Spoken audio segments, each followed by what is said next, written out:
Hey guys, Prowl 1701 here, and today we're going to be reviewing the second of the 60th anniversary specials, Wild Blue Yonder. I actually really enjoyed this one, which was interesting because I was worried I wasn't going to. I'm going to talk about the one thing about the episode that really bothered me first, and then I'll get into the things that I liked about it. So the only thing that really bothered me about the episode was the bit before the credits. With Isaac Newton, mainly just because it contradicts something from Classic Who. It kind of breaks canon a little bit, and I never like when modern Doctor Who messes with the canon of classic Doctor Who. That is the cardinal sin for modern Doctor Who to me. You never go against anything established by Classic Who, because Classic Who for me is the Doctor Who Bible, even though Classic Who contradicts itself too sometimes, let's be honest. But, you know, most of the time, you know, modern Who, Classic Who. Modern Who, Classic Who. Classic Who is kind of Doctor Who in its purest form for me. And it's the bit with Isaac Newton, and I'm not quite sure on the casting of that either, but I'm going to be honest, it wasn't something that bothered me. It was something I made note of on how accurate that is, but it wasn't something that irked me in any way. I just made a note of it and I moved on. But the bit when the apples fall on the head and he's looking at it and then the TARDIS crashes into it and there's the 14th Doctor. See, that doesn't work because the 4th Doctor, as soon as I was watching this, I couldn't remember the story, but I remembered the 4th Doctor telling his companion one time that he was the one who had given Newton the theory. Oh, I helped him along a little bit, sat in the tree dropping apples on his head. And I had to look it up online. I believe it might have been the Pirate Planet. Now I don't remember. I looked it up online and looked, but there is a classic story in Doctor Who where the 4th Doctor is telling, if it would have been Pirate Planet, I guess it would be Romana, that he was the one dropping the apples on Isaac Newton's head. Not the 14th Doctor, so we're shattering canon right there. So immediately I am unhappy. Now, luckily, I can make this work. One, that could just be the 4th Doctor doing kind of like Columbo, when Columbo always talks about his family. You never know how much of the things he says about his family is things that actually happen or just stuff he says because he's trying to catch whoever he's after. Same thing with the 4th Doctor. You don't know if, much like Tom Baker, he is recounting something that happened or if he's just telling a wild tale because that's just his personality. So you never know quite how much of what the 4th Doctor's saying is true and how much is just him being the 4th Doctor. Let's be honest, that's true of Tom himself. But we always love hearing Tom's tales. Like, I never care if Tom's tales are true or not. I just love hearing it because they're awesome. Or, the way I retconned this in my head is that since the TARDIS is malfunctioning, perhaps it slipped into a different universe, because we know the TARDIS can go into parallel universes. It's happened. And then in the main universe he's from, it was the 4th Doctor doing that. And then just temporarily, while the TARDIS was malfunctioning, it slipped into a parallel universe where the 14th Doctor crashed into the tree of that Isaac Newton, which, if the casting on Isaac Newton is different than it should be, that would actually fit because it's a parallel universe. And then after they leave there, the TARDIS slips back into their proper universe. And that makes sense. So that's kind of the canon I'm going with in my head. And once I sorted that out, I was like, okay, I'm cool. But for a second there, as the opening credits started, I was like, has this episode really ticked me off before the opening credits? But I have to say, that's really about the only part of the episode I had issue with. The actual episode. Once it gets started proper after the credits, I really enjoyed it. I love... God, I don't even know where to begin. This episode really felt like Doctor Who. I love the spaceship design. Just in concept and in execution. The money that the series has now is really on display here. Doctor Who has never looked better. It looks marvelous. The spaceship, when they're in that really long hallway, looks fantastic. I like the design of the robot. I love the fact that different aspects of the ship look different. Like, if you had told me from the photo pictures they were on different ships at different point, I'd believe it, because the aesthetics of the ship look different in different areas of the ship. The bridge looks one way. That hallway looks one way. Different corridors look different. So each section of the ship looks different. I liked that. I liked that it wasn't just a common boring thing where the whole ship looked the same. I was really impressed with that. And they use lighting to kind of differentiate. Like when the Doctor and Donna get separated, she's in kind of this green lit area. So I like when the Doctor and Donna get separated and she's in kind of this green lit area and he's in kind of this blue lit area. I liked, just to me, it's a small thing, but it really added to the episode for me. What's really impressive to me is just how good Catherine Tate and David Tennant are in this episode, because they're pretty much the only two people in this episode, and they're putting in multiple performances because they're not only playing the Doctor and Donna, but they're playing the other creatures that are mimicking the Doctor and Donna, and they're having to play those creatures at different stages of them becoming the Doctor and Donna. It's really good performances from David Tennant and Catherine Tate. I have to give my hats off to them. Much like Peter Capaldi basically doing a one-man show in Heaven Sent, they're pretty much having to do a two-person show here. And they're having to play multiple characters, including alternate characters that themselves are changing throughout the episode. Very good performances. Very good. David gets to do some of his sad Doctor stuff. I really like Donna here. She just feels like she's grown so much from the Donna we met back in The Runaway Bride. I really like how she carries herself in this episode. And they do really well playing the other entities as well, as having them be similar to the Doctor and Donna, but having a little bit of an evil twist to them. Well, what they do with their facial expressions, what they do with the way they say lines. And it's really neat how they're having to act opposite each other, because of course you can't do that in real life. But the way they do it, it makes you believe that, you know, David Tennant has a twin, Catherine Tate has a twin, and they're both on screen together, like Linda and Leslie Hamilton. It's really impressive. I really loved that scene when I knew at some point when the Doctor and Donna got split up, it was going to happen where they weren't going to be able to tell who was the real ones and who was the mimics. That's what I'm going to call them, the mimics. So you knew that was going to happen. That was kind of a given. But when the real Doctor is talking to the Donna and she's talking about knowing everything he saw, everything that happened to him while he was away, about flux. I did like how it touched on the flux. It's nice to see that continuing through, because we never really dealt with the cleanup from the flux. I've complained about that before.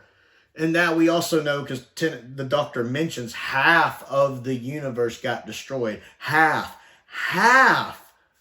you know.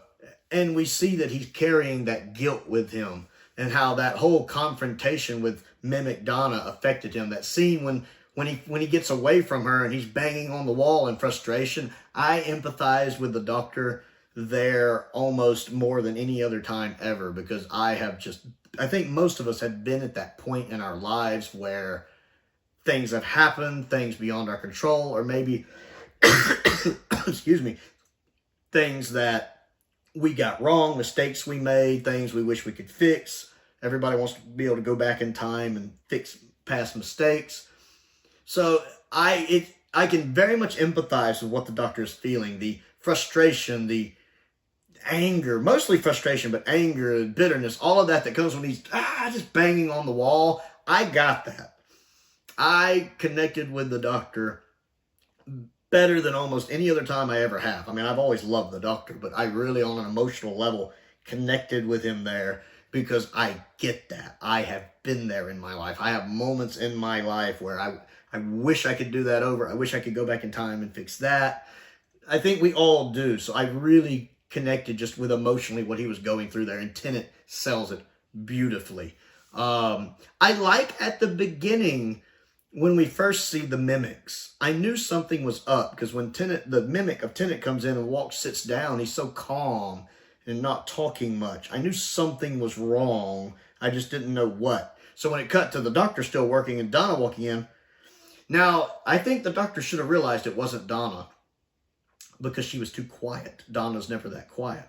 So, so when he's doing all the talking and the mimic of Donna's not saying much, in my mind, I'm going, Donna's never that quiet. Donna would never be quiet for that long. Donna would not let him talk that long. So I feel like the Doctor should have caught on a little quicker, but he was kind of distracted trying to figure out what was going on. I like The bit about the arms being too long, that really came out of left field, seeing the arm too long and him dragging his arms like monkeys. And then when they're chasing them looking all distorted, that's really comical. And I feel like that's done purposely. Like they could have made that look scarier and more terrifying. I think they did it with a more comical aspect to tonally throw you off. Because most of the episode has that kind of horror, isolation, Super Metroid feel to it, which I love, by the way. So I like that little bit of humor injected into it because it kind of throws you off kilter, which I like.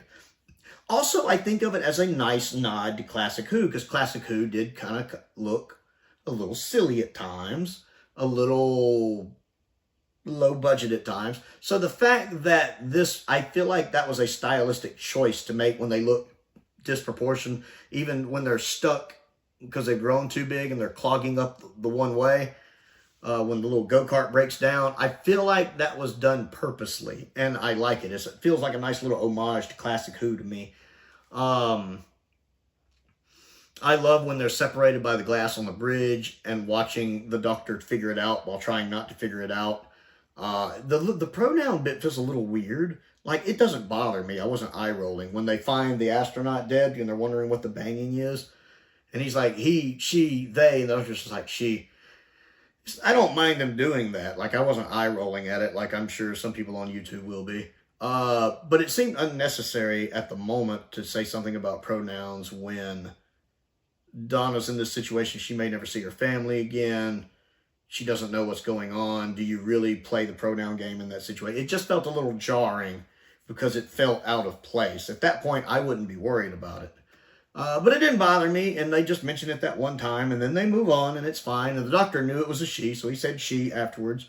I did like that it was the hook hitting it, because I'd been wondering what that banging noise was. Him figuring out that the captain purposely walked out of the airlock and letting herself die so the entities wouldn't get control of the ship. So watching the captain figure out who these entities were, what they were doing, that they were going to mimic her, and stopping it from happening. And the captain going, setting her plan in motion. I love the reveal of the plan, why everything's going so slow, that it's a countdown. It was interesting that the Doctor grabs the wrong Donna for a second. And I felt heartbroken for Donna when she's like, you got the wrong one. And she sees the fire coming. Ooh, you feel so bad for Donna. You empathize with Donna. Thinking, oh my goodness, he grabbed the wrong one and he left me here. And he's going to take that thing back to my family. But then the Doctor shows back up. I do like the fact that it makes mention of the emergency system the TARDIS has, where it leaves when it's in danger. We saw that in Cold War with Matt Smith's Doctor. We see it in the Crotons with the second Doctor. So I like the continuity of that. You know, that is something established from Classic Who and from earlier stories in Modern Who. So it's nice to see that come back. And the Doctor realizing that imminent danger was coming, so the TARDIS would come back. And then that materialization shot, when it does come back, is a beautiful shot. When the TARDIS spins into existence, it's a very beautiful shot.